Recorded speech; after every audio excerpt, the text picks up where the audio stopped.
Already. So it's my pleasure to introduce the next speaker, Darren Sherlaw. He's the founder of Sherlaw's Coaching. It's a global coaching business that Darren started himself, operates in loads and loads of, I can't remember how many countries, but all over the world. He's a phenomenal guy. He's one of those of you that heard of the Key Person of Influence with Daniel Priestley. He's one of the speakers on the Key Person of Influence program. He has a specialty in coaching, but really looking at businesses in a way that is very different to most coaches that I've certainly come across. And he helps you monetize your funnel all the way through and I've seen him help people redefine their whole sales process. So Darren has equity investments in lots and lots of companies, not just the coaching business. The last time we had a meeting about 4 months ago, his business was valued somewhere between 55 and 60 million. So this is a very successful, very credible, very smart and very genuine guy who's going to spend the next 40 minutes sharing with us the nuggets of wisdom that he wants to. So please welcome Darren Sherlaw.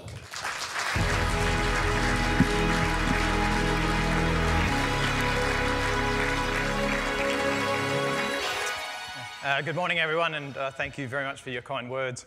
The starting point is I always come to these sessions and have a look at the speaker before me and wonder why I got lined up after that person.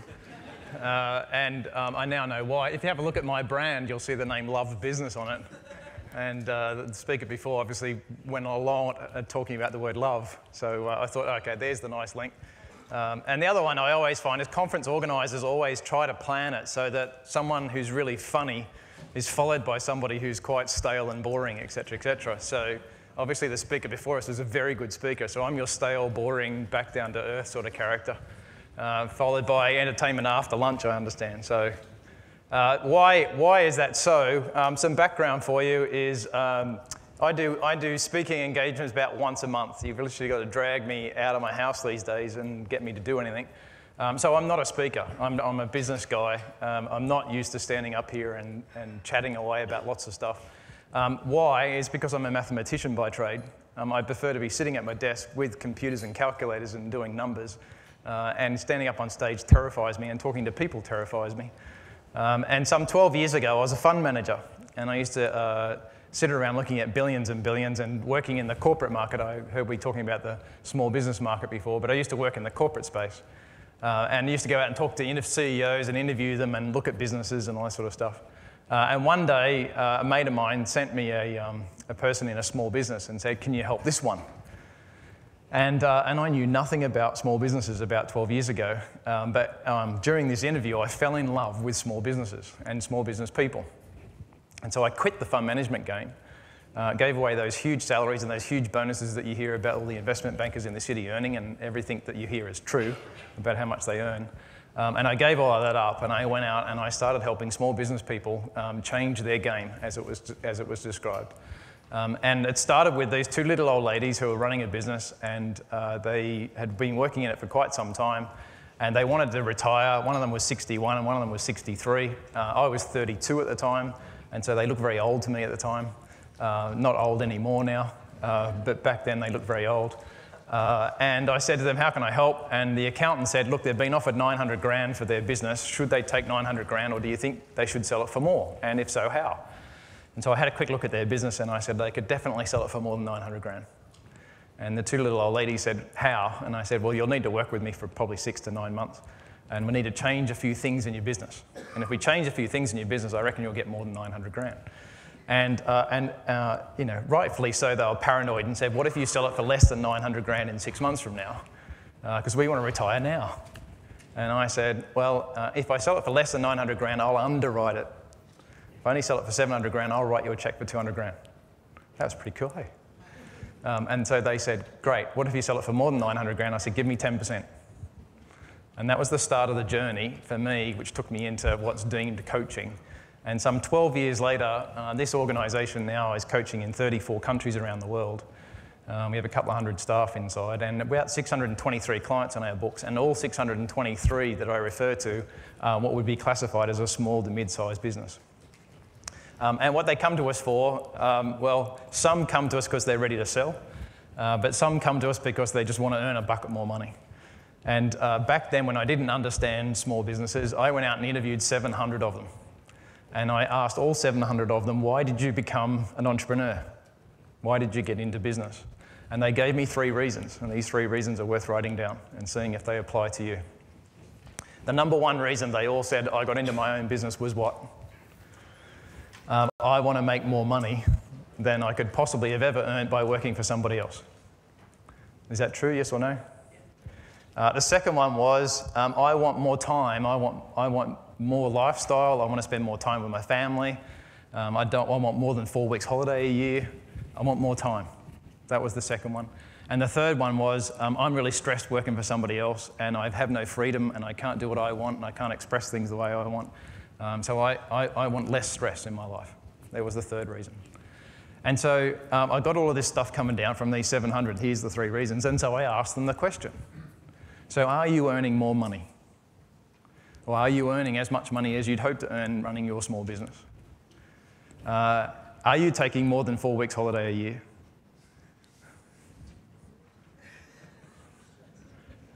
Are you stressed at all? And you're all laughing, why? And I've spoken to auditoriums with like 800 people in a room, and I said, could you all stand? I started the session with, could you all stand up? And so they all stood up, and I said, right, now can you sit down if you're earning as much money as you wanted to earn running a small business, and you're taking more than 4 weeks holiday a year, and you're not stressed? How many people sat down? Not one. And not one of these 700 that I first interviewed said, yep, we've got the formula down pat perfect. And I went, oh my God, so why are all these people running their businesses and not getting what they want? Making any sense or not? And so I started on that journey 12 years ago, and this is what we got. And interestingly, I wasn't going to talk about this, but following the Brown guy after listening to his session, it was worth exploring, right? So about 8 years ago, I sent out a brand person to go and have a chat to my client base, go and talk to all these entrepreneurs and find out what it is that they love about Sherlaws and find out what it is that they love about what we do for them, and etc. And guess what the common theme was coming back? From clients in America and clients down in bloody Asia and clients over here, the common theme that come back, the common conversation. The entrepreneur said, I love my business. My business is my baby. That was the 2 common statements that all the entrepreneurs made back to the brand guy. And so that became our brand. That's where it started from. And it's just fascinating that there's your profile of an entrepreneur. Have I nailed the room or not? Is that who you are or not? And so the second client came along and he said, well, you sold that business for those ladies and they made a lot of money out of that. But I don't want to sell. Can you show me how to run my business better? And I said, what do you got? A financial advisor, turning over, gross, this is 140 grand, paying my staff, there's not a lot left. Can you help me with that? And I said, sure. Whatever I did for the little old ladies to sell their business, you just do in your business, but just keep it. You don't have to sell it. Right? 18 months later, that 140 grand was doing 1.8 million. Cool. So I say to people, if you're about incremental change, then in the entrepreneurial world, you won't get more money, you won't get more time, and you'll stay stressed. For the entrepreneurial world, it's the big jumps that you've really got to capture. And so there's a couple of things I tell people if you're interested in running these things down. Number 1, I'm a mathematician, so I say businesses are run by a formula.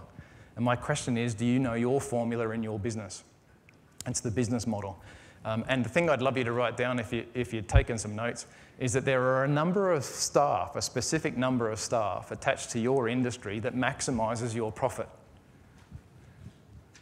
And so people sit in front of me, a chap sat in front of me last week and said, I'm running an IT company and I've got 21 staff. And I said, well, you're not making any money. He said, how'd you know that? I said, because you've got 21 staff.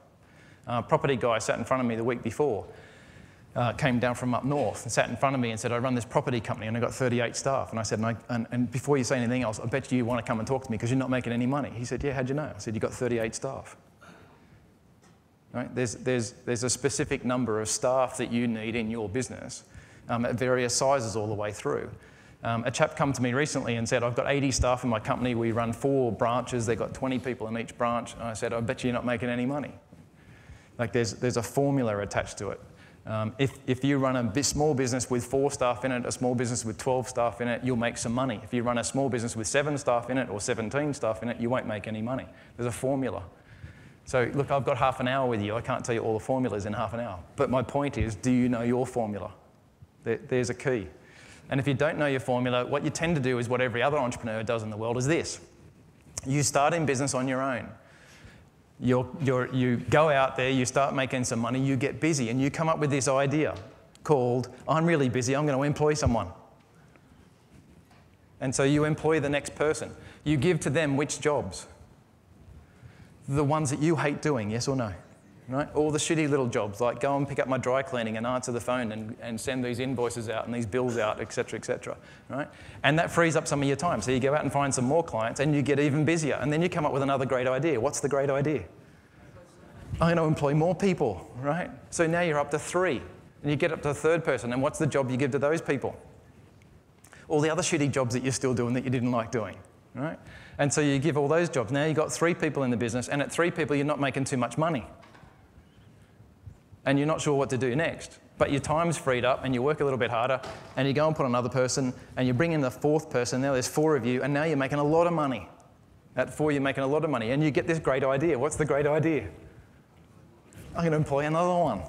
And so you put on the 5th one, the 6th one and the 7th one, and at the 7th one, you suddenly look over your shoulder and go, hang on a minute, I was making more money when I only had 4 staff than at 7 staff. What's happened? A chap rang me last week and said, I was running this really successful restaurant, so I opened up another one and I'm not making any money anymore. I go, no, you won't. You make money at 1 restaurant or 4 restaurants, not 2. Now, that might be mathematics and it might be black and white and it might not be very entertaining, but that's just life. If you want to make money as an entrepreneur, you have to know these numbers inside out. If you want to change your game, you've got to get serious about making the numbers. There's no point getting all salesy and getting all markety and getting all brandy and getting all excited about your business and not doing the 101 stuff, not doing the basics. For me, I sit with entrepreneurs now. I sit with them for an hour and a half. And in an hour and a half, I can tell them whether they're going to make any money or not. And it starts with, tell me what your business model is, tell me how many staff you've got, tell me what that looks like. The second thing that I move to then is, what's your growth model? What does that look like? And the language that I use with them is this. If you're interested in writing these sentences down, they're really important. And the sentence I use is this: income follows assets. Income follows assets. You don't make any profit, you don't make any revenue in your business unless you've got some assets. And in a business, they're business assets. I'm not talking properties and I'm not talking machines and all that sort of stuff. I'm talking business assets. So in a lot of cases, this is product. How did I get the guy from 140 grand to 1.8 million in under 18 months? I threw in a lot of product into his business. But the next rule that I use out of the fund management game is this: you make more money out of your second product than you ever do out of your first. I know all the statistics. That's what I used to do. I ran all the statistics on every industry. I know everything from oil to marketing agencies to retail companies to manufacturing companies. I know the statistics. Line up 1,000 marketing brand agencies, 1,000 consultants in a various space. Line up 1,000 retailers. Line up 1,000 manufacturers who are just selling what they said they do. Line up 1,000 property people who just do property development, and then ask how many of them are making serious money. What's the answer in every sector? Is it more than 10% or less than 10%? Is it more than 5% or less than 5%? Is it more than 1.8% or is it less than 1.8%? Now go and line up all the people in the world who are doing what they say they do, but they've added the second product in.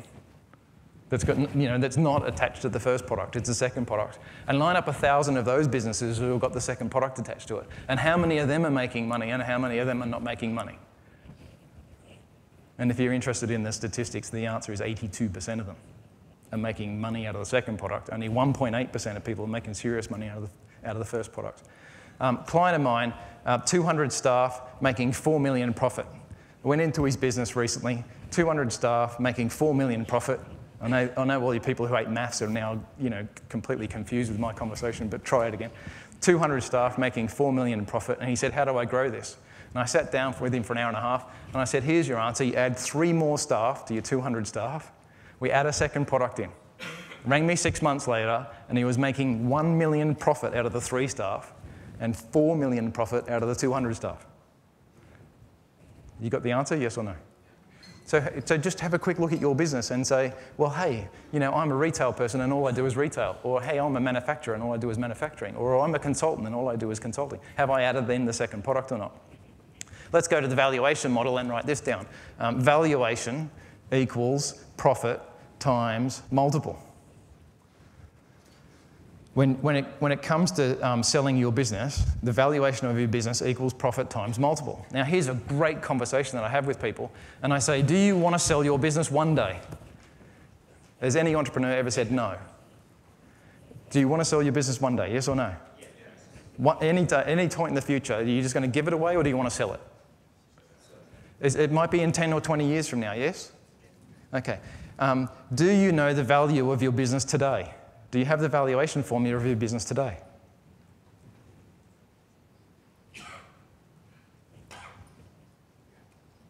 No one talking to me, or? Yes or no? So when you get there in 10 or 20 years from now, is it just blind faith that you're going to sell your business for a certain price? Like, it's a strategy. Like, valuing your business has a mathematical formula attached to it. If I give you the mathematical formula, you could work the mathematical formula and make your business worth more in 20 years from now, couldn't you? Yes or no? See, most people ring me and say, I want to get out in 3 years from now, can you maximise my valuation? Sure, how long have you been in business for? I've been in business for 14 years. Why didn't you start this process 14 years ago? Why start it with only 3 years to go? People in the world who are not entrepreneurs, who are out there earning salaries and all that sort of stuff, could you imagine if they got to 57 and said, oh shit, I'm going to start saving for my retirement? Does it make sense or not? Do you think they would do it that way? Or, the idea is that they put some money aside every year. And I say to the entrepreneur, if you want to sell your business in 10 years from now, 3 years from now, 20 years from now, it starts today. The valuation of a formula is profit times multiple. Now let's have a look at that, because every year, how much time, effort and energy do you put into trying to get the profit up? How much time, effort and energy are you putting into trying to get the multiple up?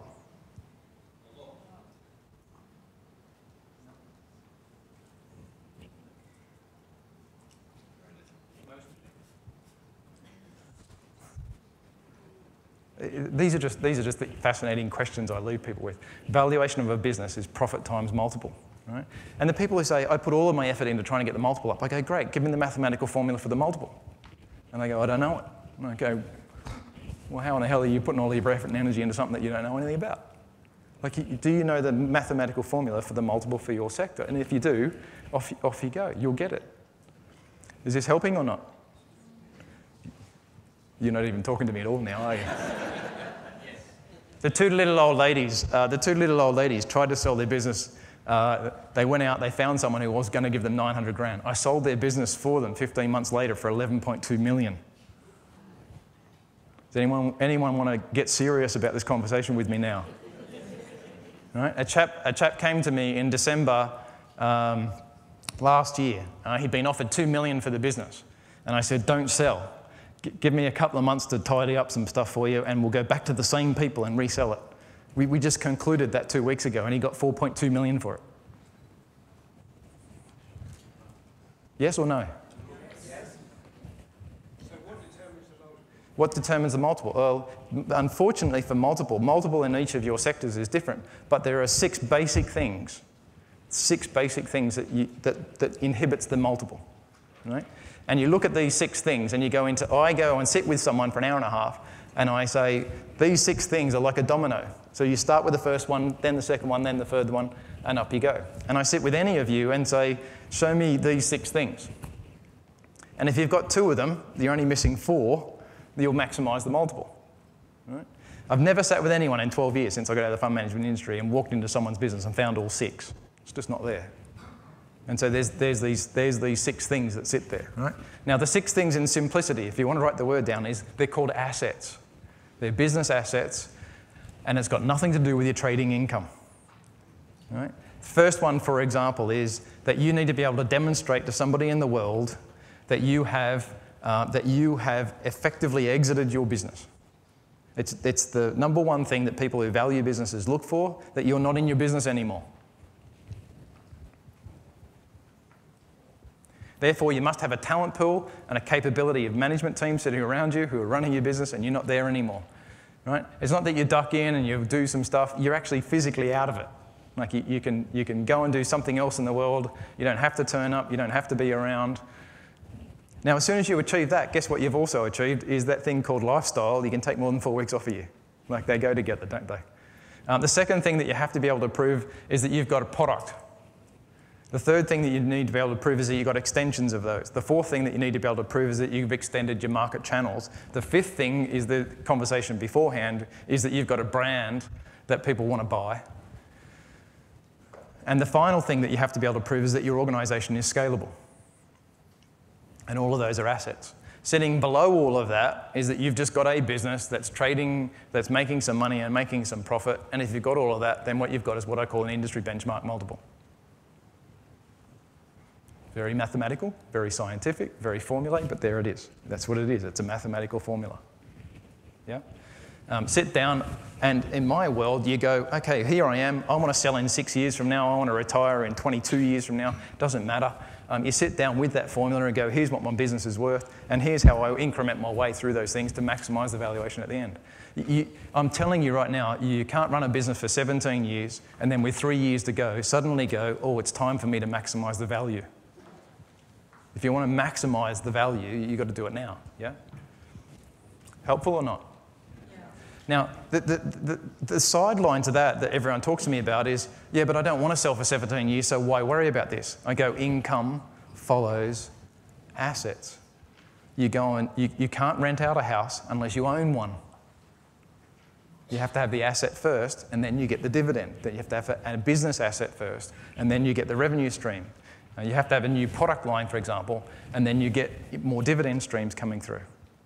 And this applies to every single business in this room, every single one of you, no matter how small, how big, whatever.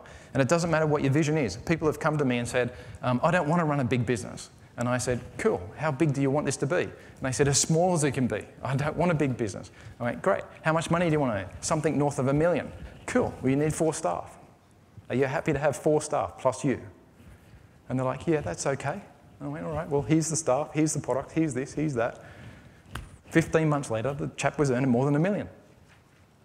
You just got to run through the formula. Pretty simple, pretty easy. Sit with businesses and I go, okay, so we've got the numbers right. We now know the numbers. We've got the products and all that sort of stuff right. We've got the growth strategies right, and we now have a valuation strategy right. Why is it that so few business people then actually do anything with all of that? And my answer is that they don't have the mental belief patterns that sit in there. It came up in the last session as well. And I smell it. The chap before me said it's all about fear. Well, I can sit with someone an hour and a half and I'll tell you how much money you're going to make in the next 12 months. I'll mathematically calculate it for you if you like, down to the penny. But I can tell you in the room who's going to earn $1 million and who isn't. I can tell you in the room who will get their business to 10 million and who won't. Because I've just sat in front of so many people for so long now, I can tell you which ones will and which ones won't. And the ones that won't, I can tell them what to do to get there. But right in front of me, I can say that one will, that one won't. And what is it that I see? What is it that I smell? What is it that stands out a mile away to me? Yeah, it might be fear, but there's this belief pattern running with people. Right? And it doesn't matter how many products I give them, and it doesn't matter how many formula I give them, and it doesn't matter how much of this and how much of that. You know, if it's not sitting inside their own body that they can achieve all of these things, they're just not going to do it. And it comes out so quickly and easily. A couple of questions of mine, right? I say to people, how would you feel about spending 60 grand on that guy that was on stage a minute ago to tidy up your brand? And someone in this room would say, oh, I couldn't afford that. And I go, cross, we'll never get to $1 million. It's in the language patterns, it's in your thinking, it's in your, you know, someone rang me the other week and said, how much does it cost to come and spend an hour and a half with you? And I said, oh, this much. And I went, I couldn't possibly afford that. I went, great. Have you got that much money in your bank? And they went, yeah. And I said, so you can afford it. Pause on the telephone. And they went, well, what do you mean? I said, well, the money's in the bank, so what do you mean you can't afford it? You can afford it. What's the real question? What's the real issue?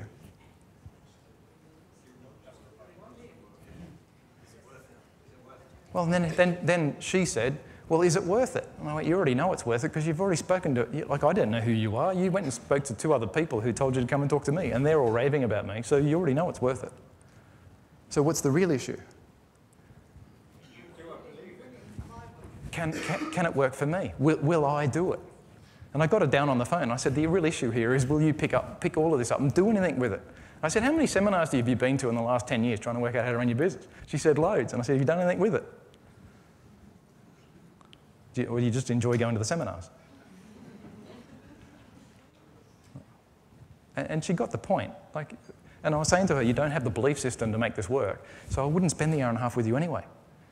Because what will happen is that you'll go and tell the whole world that you spent an hour and a half with me and it didn't work. Cool?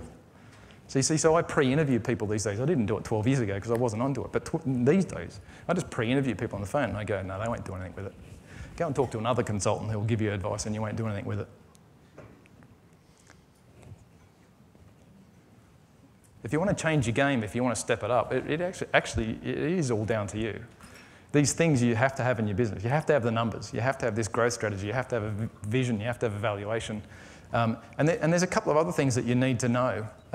One of them is that entrepreneurs get labelled entrepreneurs, but I don't believe you're all entrepreneurs. Now, let me try that for a minute. Because what I try and do for entrepreneurs, and I'm going to classify those people as people who own businesses for a minute so we can change the language for a minute. So all of us in the room who own a business, and me being one of them, we're just going to call us business owners for a minute. We'll put that over there. And what happens for all of us is this. We go into business and we've got an inherent skill set sitting inside of us. Right? And what I do is I look at people and I go, what's the inherent skill set that's sitting there? And in my view, there's 3 of them.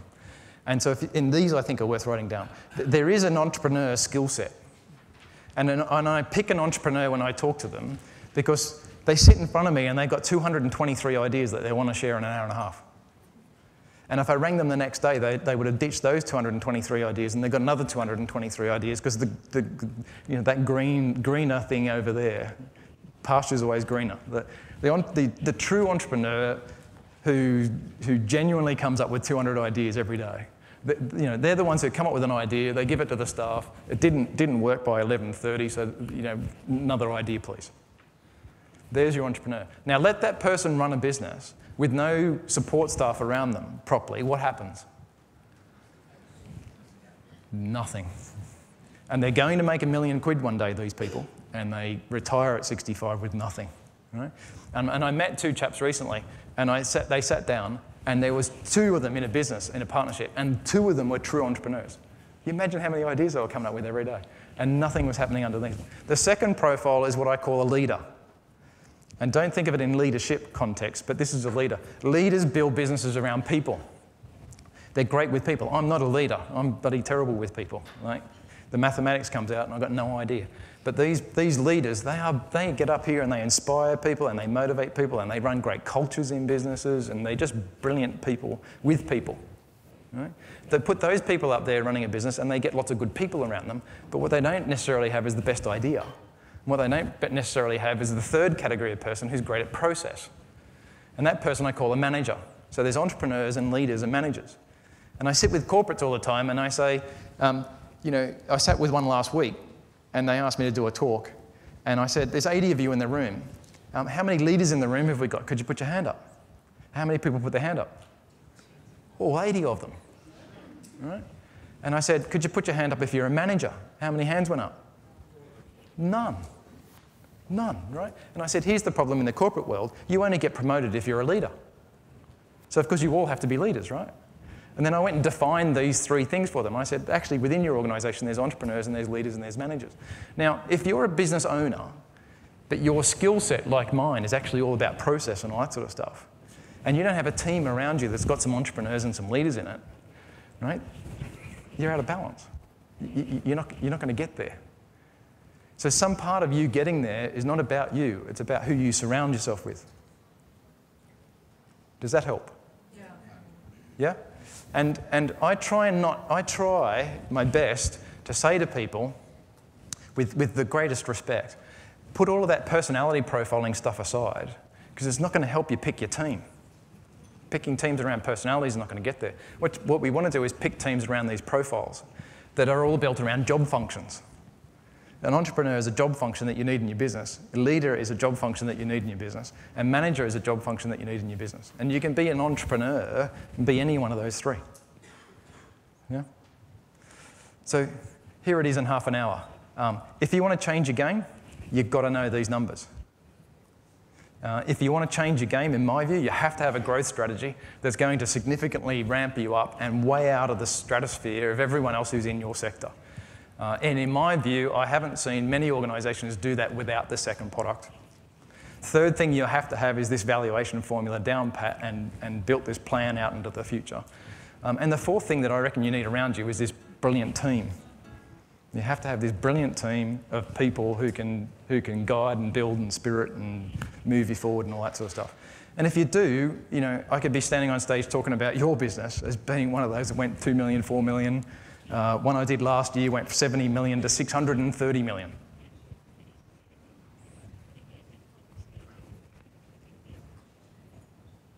Thank you for sharing half an hour with me.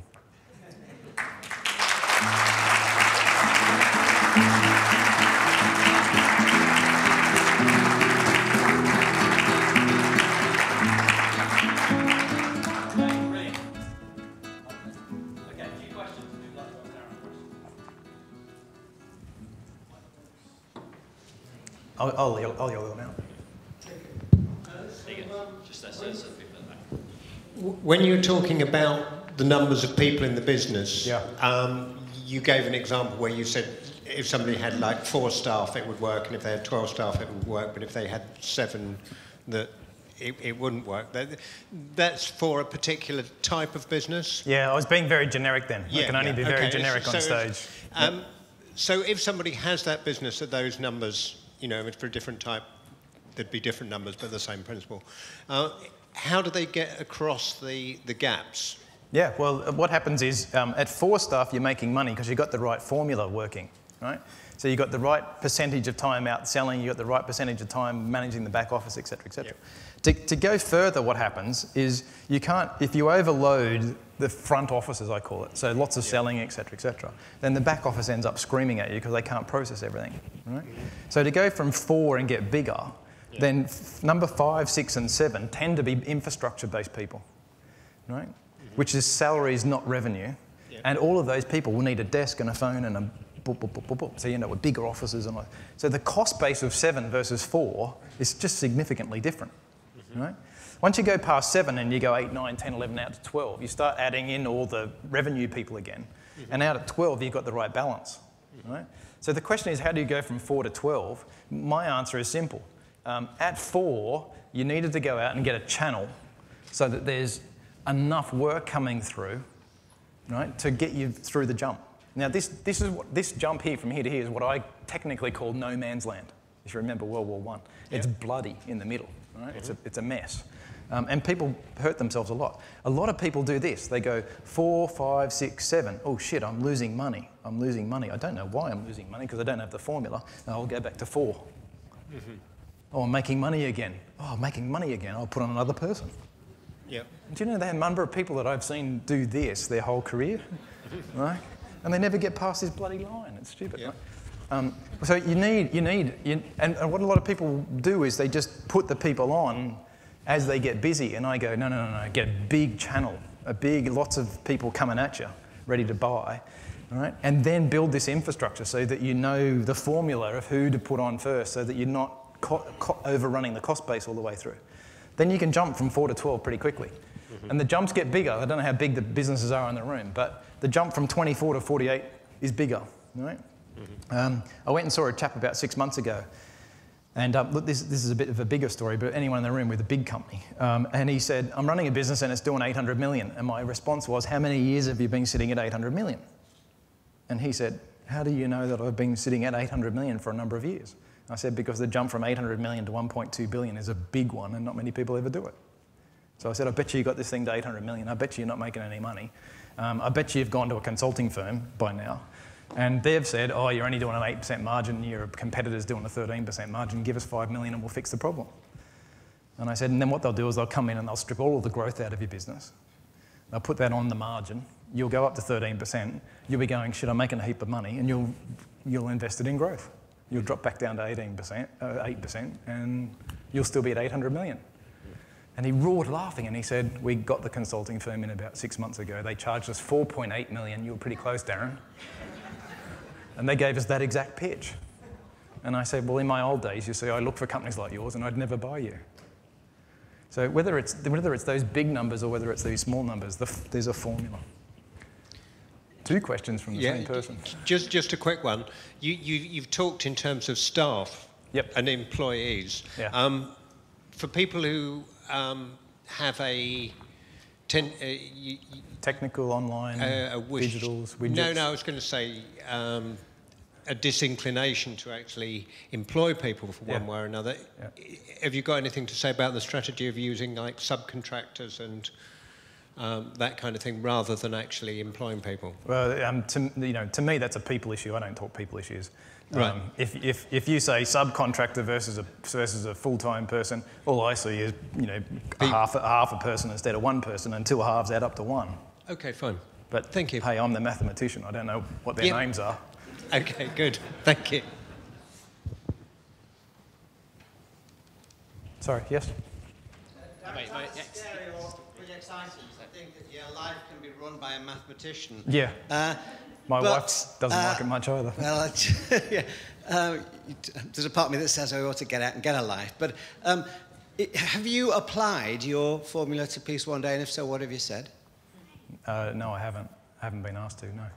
Okay. Would you? Of course. Right. Okay. Look, what I try and say is that in a business you need balance.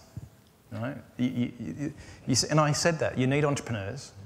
You need leaders who understand people. If you don't have a great culture and all that sort of stuff, you're going nowhere. And my part of this is I just happen to know all these numbers like the back of my hand. And I go into some businesses that have great cultures and great product and great sales, but they're not making any money. And it's because they never did the numbers. And if you line up society out there and go, how many of you love doing numbers versus how many of you love reading a book or love doing sales? Not many people love doing the numbers. Like, there's not many of us walking around the world who know the numbers that well. And I was just fortunate enough in my 20s to have analysed and researched so many companies that I just know these numbers like the back of my hand. People come up to me and go, I'm in an IT company and I got 87 staff. And I go, I can't know it that quickly. I just go, wrong number. The reason I ask that is just that I can see how, in a sense, the mathematician in you can come in with really sharp responses and very quick readings for organisations that sell products with a price to them. And I just wondered how that would work for an organisation that sells a process. Well, look, I've got to say to you, what is society today?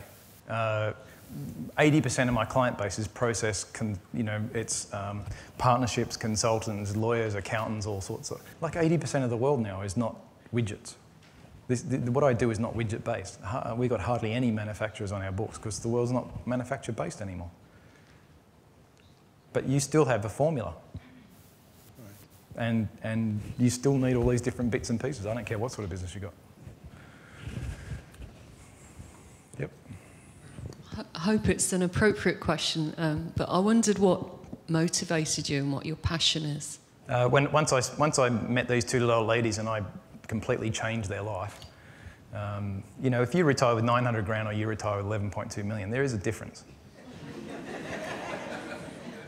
And I'm not sure whether it was the tongue kiss I got from the 61-year-old or not, but these 2 ladies, Jan and Tracy, they've been my best. And Jan reckons my past life was her bloody mother or something. Look, I come from the corporate space and I haven't been in that space for 12 years because I fell in love with helping people. And when I see... when it wasn't what I was asked to talk about today, but when I start to tell some stories about, a guy running a business whose wife died 2 years ago at 48, they were at 50, they were going to retire and move down to Australia and blah, blah, blah. Wife dies. He goes into work at 7, he goes home at 11 o'clock at night, he doesn't see his 2 kids. And I said to him, you need to change all of this, I want you to take your kids to school tomorrow. Right? And so he takes his kids to school tomorrow off my advice. He rings me and he says it was the best day in business he's ever had. Now, if I told you that whole story over 20 minutes, there wouldn't be a dry eye in the house. Like when you hear the whole story about how she died and all that sort of stuff. Another chap who'd been running a business for 7 years, earning 300 grand a year for 7 years. His autistic child goes to school for the first time. And I convinced him to take the kid to school and sit at the back of the class for half a day, at the back of the class, right? The guy rings me the next day, just bawling his eyes out. And he said, I sat there for 4 hours just crying. He said, I can't believe that I've missed out on that much in my child's life. Peter Lanham calls me, earning 200 grand a year for 7 years. And he rings me and he says, you need to help me. And I said, 200 grand, what's wrong? And he said, my wife and I had made a mistake. We had sex and we popped out this third kid. And we didn't mean to. And I said, well, mathematically, I can't help with that. And he said, no. He said, I was sitting there looking at my 6-year-old and 7-year-old watching TV. And he said, and I looked at the young one. And he said, and I looked back at the other two. And he said, and I realised I didn't know who they were. He said, I've been earning 200 grand a year for 7 years, but he said, but I'm completely stressed and I work 6.5 days a week doing it. And he said, I want to keep earning 200 grand a year, but can you make sure I don't work any more than 4 days a week? So, 4 months later, the guy was working 3 days a week, still earning 200 grand a year. I just walked in and went, well, here's the formula. Now, that changes people's lives. And, if I somehow could find a way to line up every entrepreneur in the world and have them earning proper money, and like I do, take 4 months a year off holidays and spend lots of time with your kids and all that sort of stuff, and not be stressed about it, well, you talk about peace. Ladies and gentlemen, round of applause for Darren Sherlock.